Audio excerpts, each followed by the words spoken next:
Morning, everybody. Bright and early. How are you? Having a good time so far? Well, we certainly got the weather with us. So, what we're going to do, just going to go one deck up. I'm going to be running around the boat for a half an hour about. Okay? Anybody free to join me? And after that, I'll come back down here and we'll have a little chat, okay? All right, let's do it.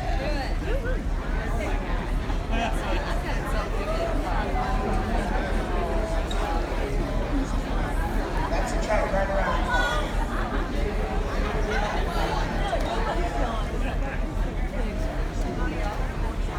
I don't know. I want to go.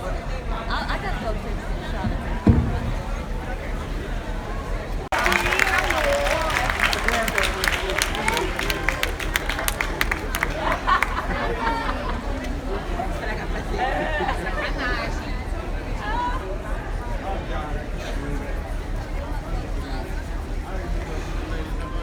Okay.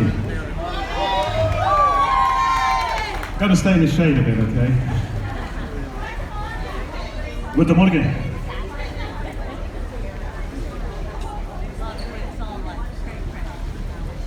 Now, thank you everybody for joining. I thought that was great fun. I promise you, you get to see Il Divo like I've never seen him before. So I think we're...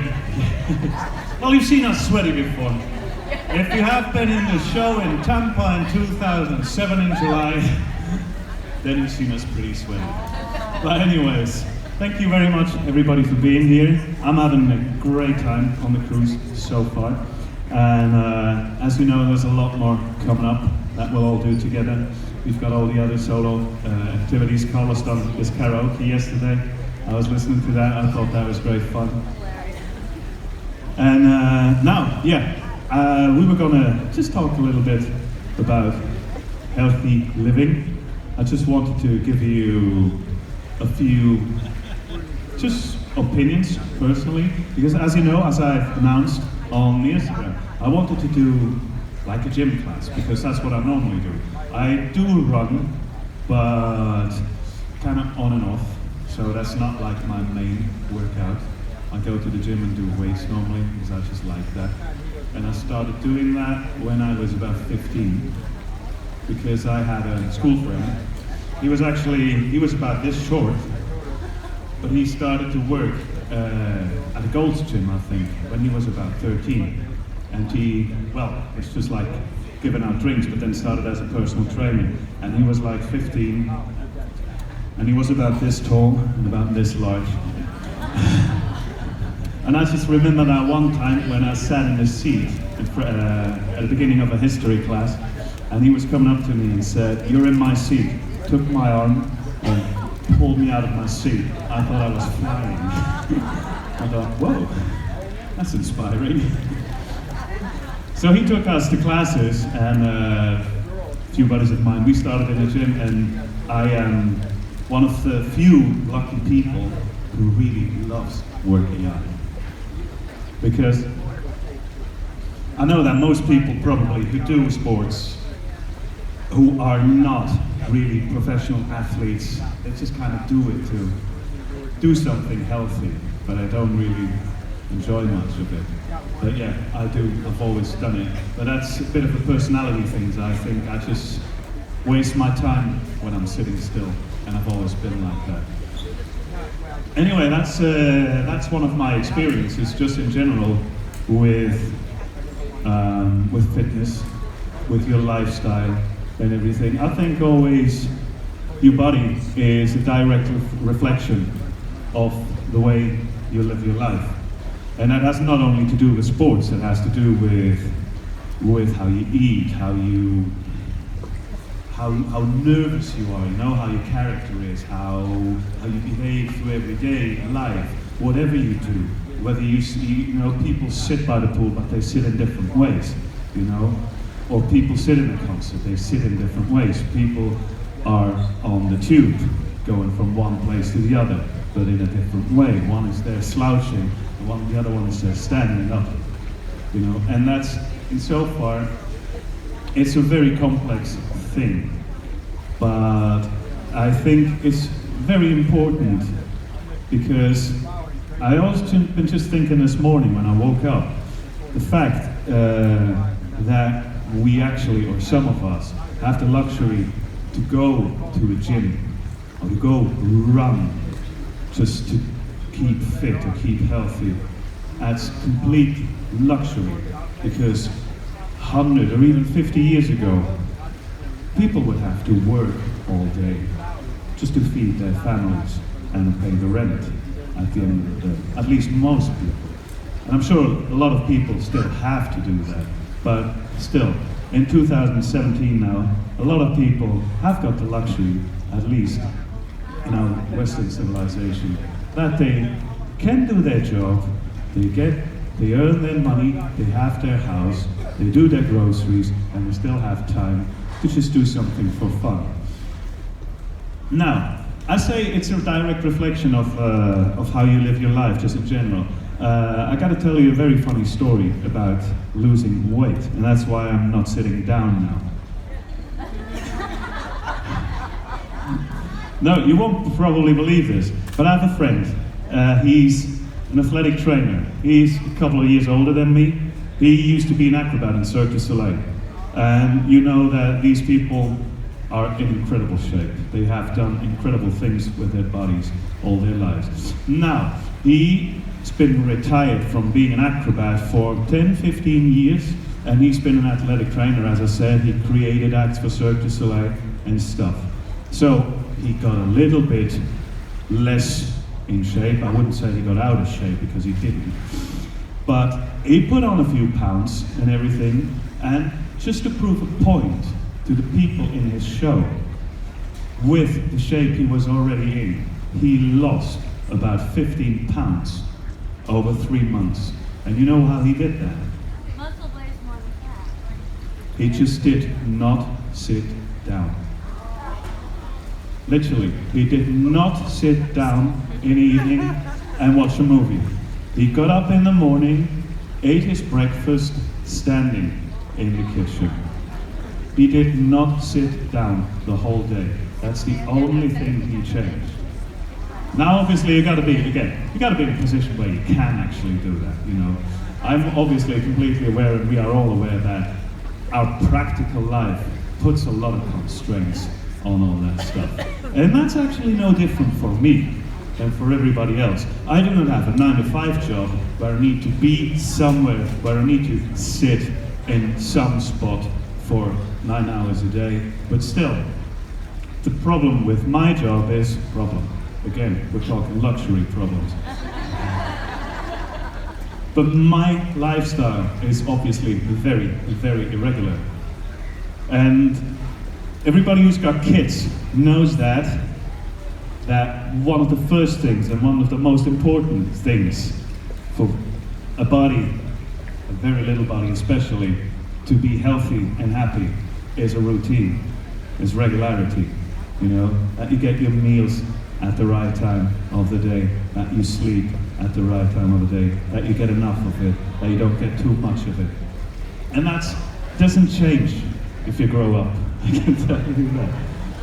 So, yeah, that's what I say. I mean, I love working out, and I try to work out every day if I have the energy, but obviously with the travel, with hotels, it's not always possible. But still, I mean, I always think when I go back home for some time, and because I love working out, it's so easy for me to get in good shape, because I can control exactly what I'm eating. I can control all my daily activities.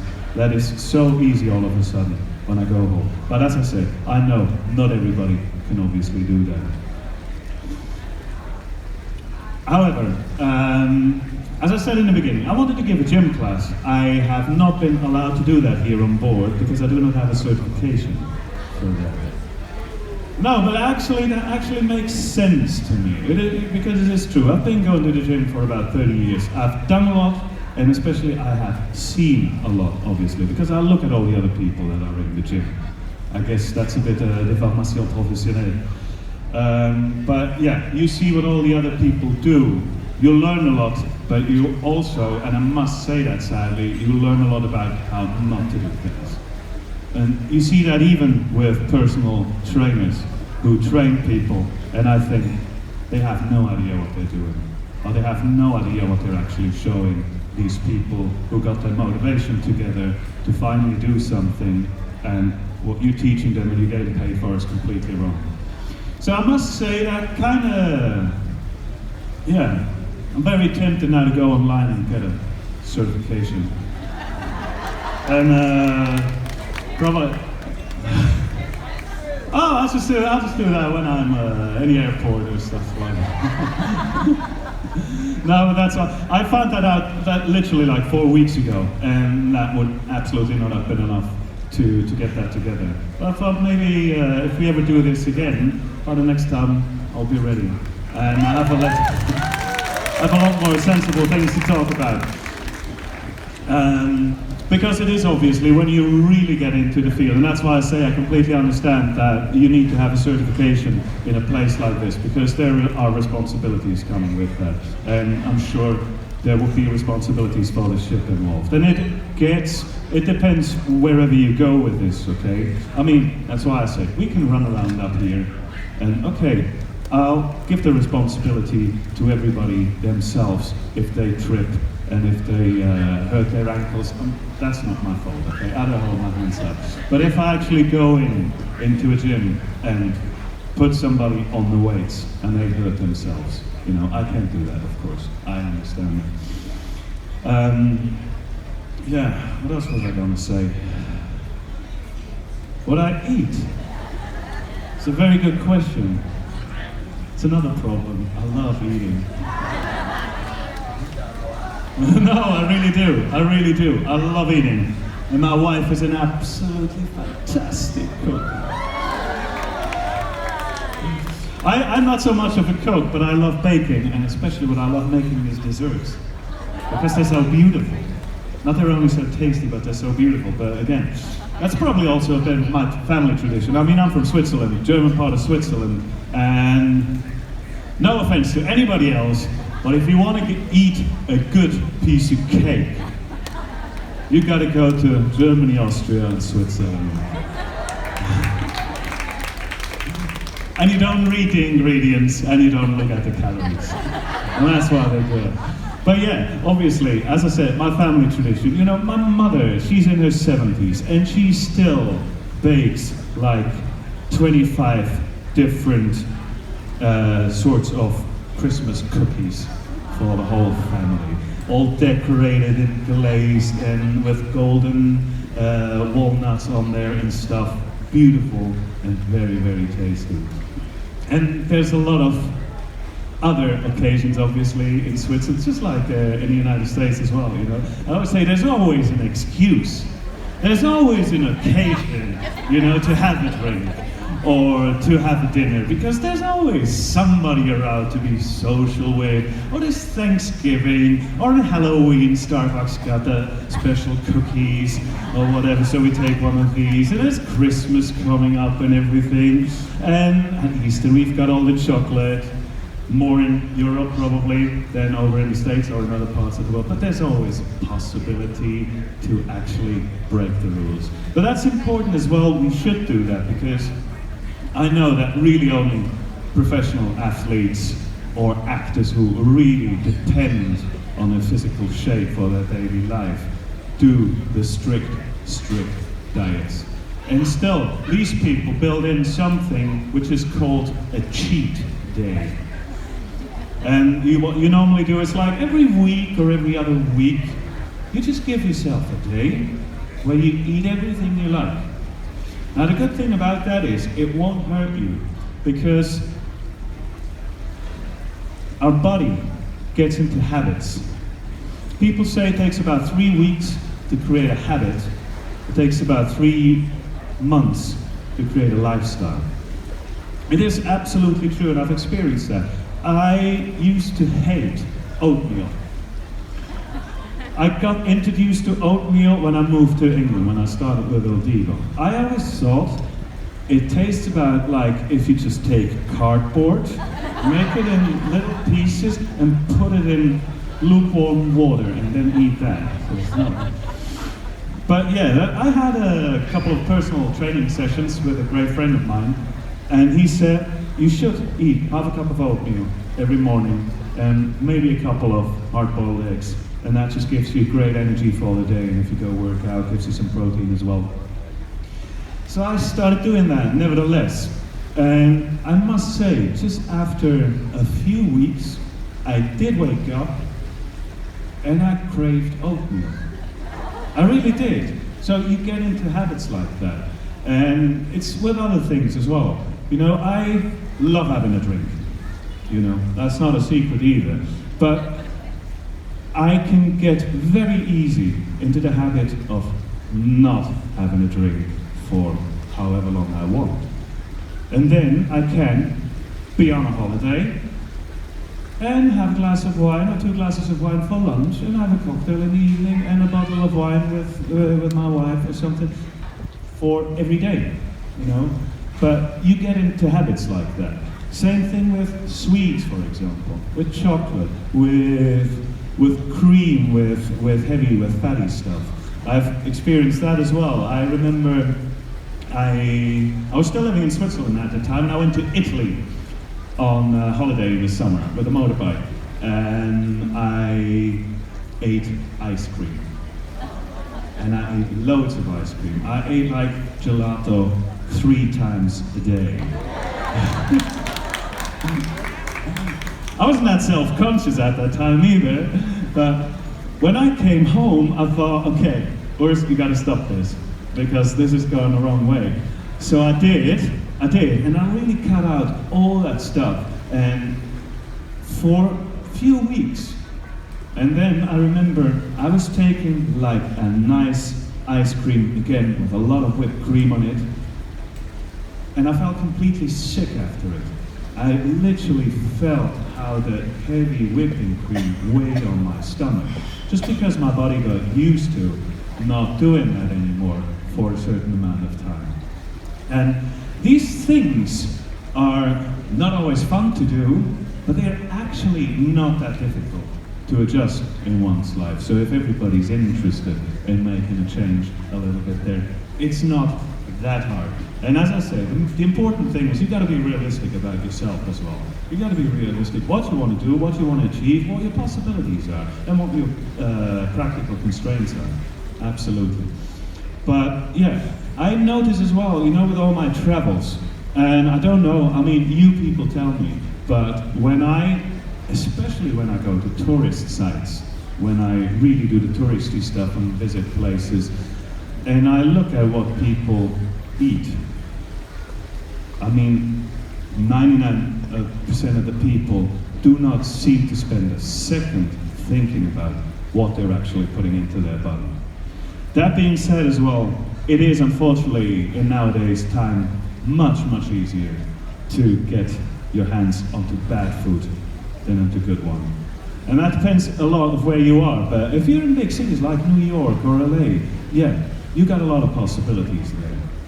But as soon as you're somewhere a bit less cosmopolitan, it's so much easier to get fries and burgers and hot dogs and ice cream and any kind of sweets. That's always available. So that is sometimes a bit of an effort, but that's just one of the things that's slightly wrong with our society today. But I don't see that changing very quickly, so we just have to deal with that. Yes?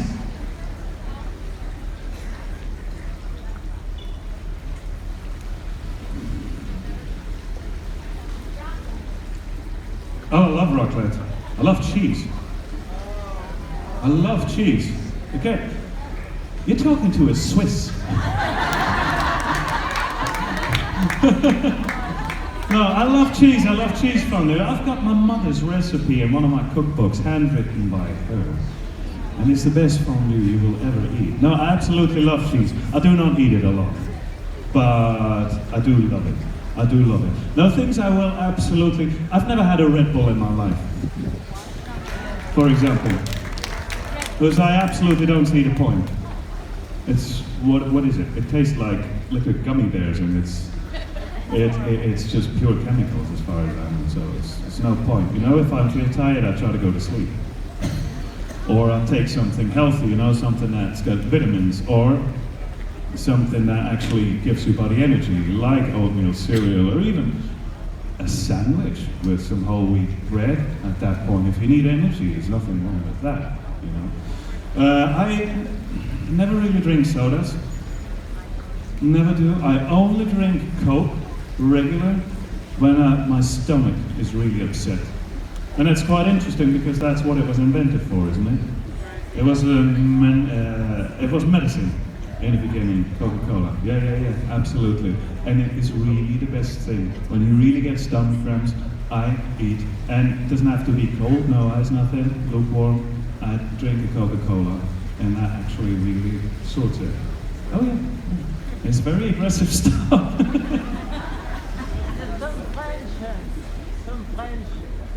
Qu'est-ce que tu dis, Daniel? Un peu de français, s'il te plaît. Oh. Ouais, mais...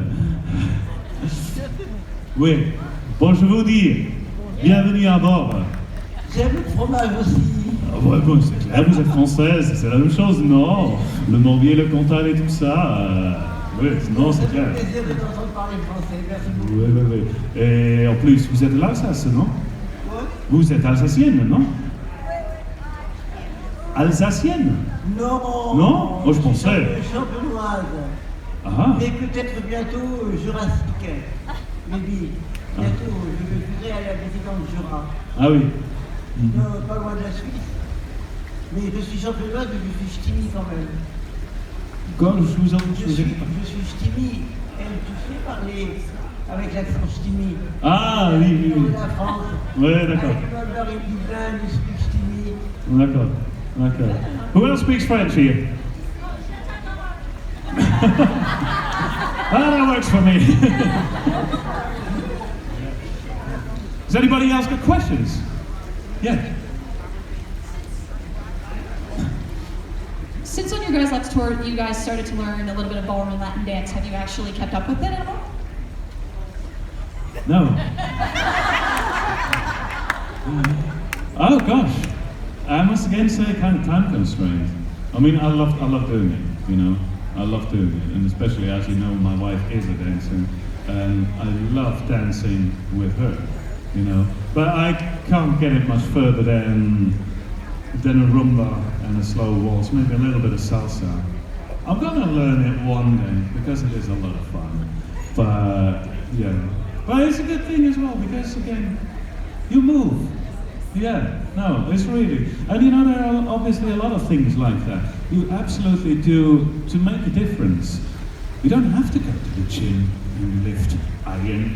There's absolutely no need for that. There's so many things you said. You can dance, you can eat your breakfast standing up, you know, everything just helps. It's, I've heard something again. Yeah, when was that? I don't remember if that was about Barbara Streisand or if that was or Madonna, but one of these ladies that she just started every time she opened a door. And every time she opened a door handle, she would contract her abs. Just how many times do you open a door a day? Exactly. Let's see what's in here. Exactly. Oh, brilliant. But you are all laughing, but actually, little things like that do make a difference.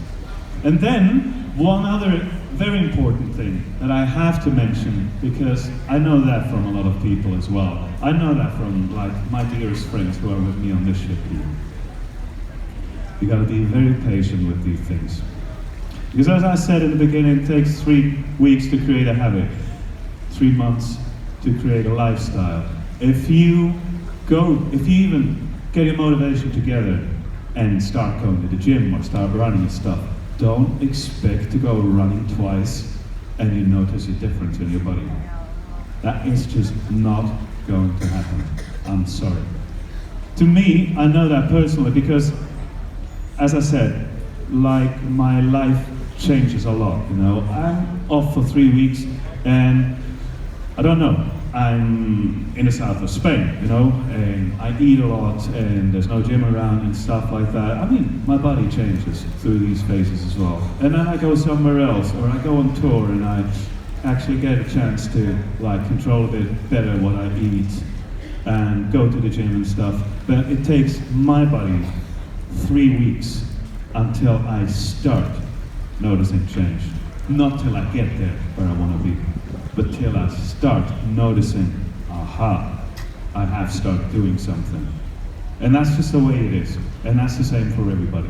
Somebody might notice it a bit faster, somebody a bit slower. Depends what shape you're in as well. You know, I mean, I'm complaining about what I've got here.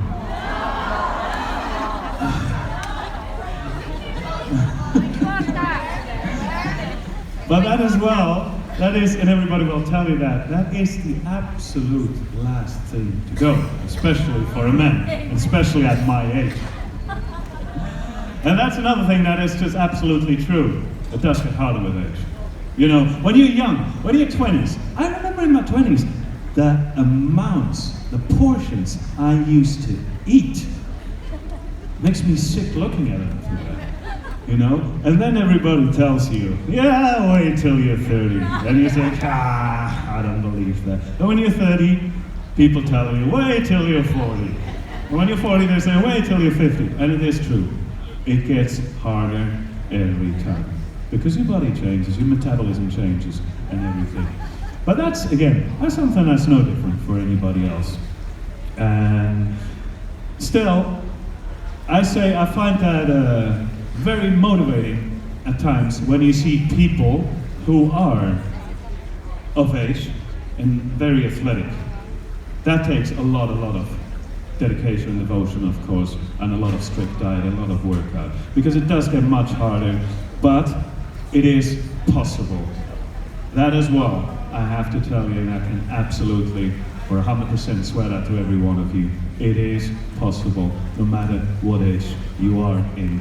If you're healthy, I mean, if you don't have like a real chronic or severe sickness or other physical incompatibilities, it is possible. Yeah, absolutely, absolutely. Yeah, and the important thing is don't put a lot of pressure on you, you know? You don't want yourself to crack under the pressure you put on yourself. There's no point in that, you know? Just, yeah, make a start somewhere. Start small, be patient, and enjoy the little progress you make. Now, one last thing maybe that I have to tell as well, because there's two more things I would like to point out. Because physical shape is one thing, but one thing that I notice as well in the gym, and that's actually quite surprising to me, but the number one important thing, I think, for your physical appearance is your posture.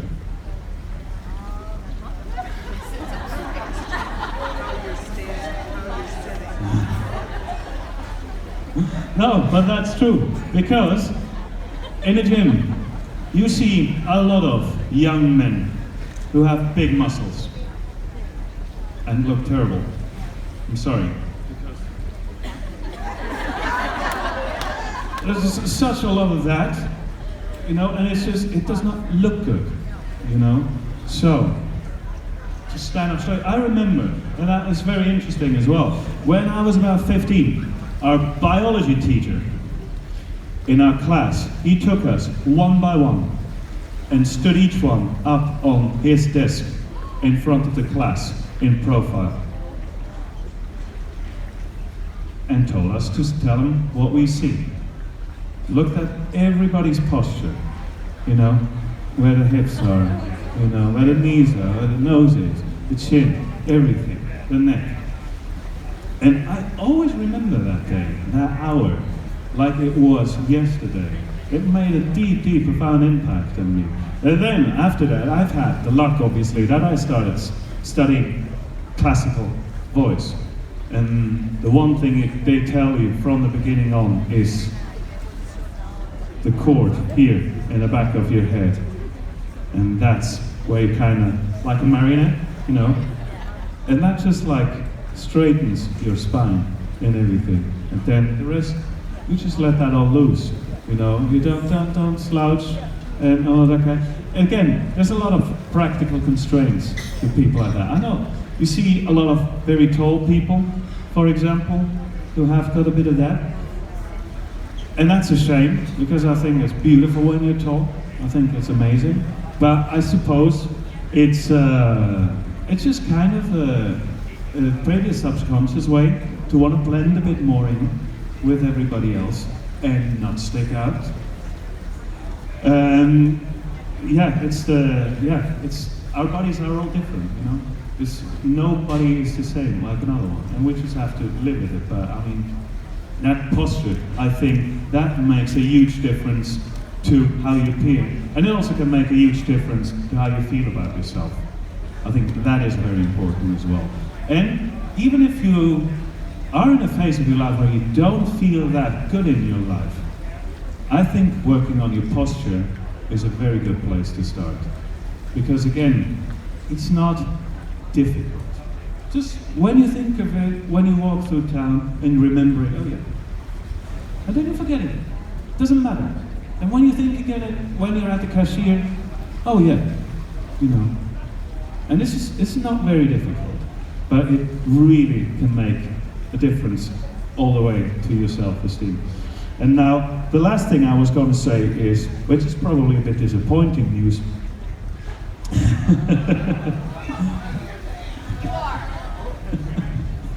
No, that's just the last thing about diet, you know. And just a buddy of mine said that just recently, you know, oh, I've gotten in really great shape, you know, recently, and now I just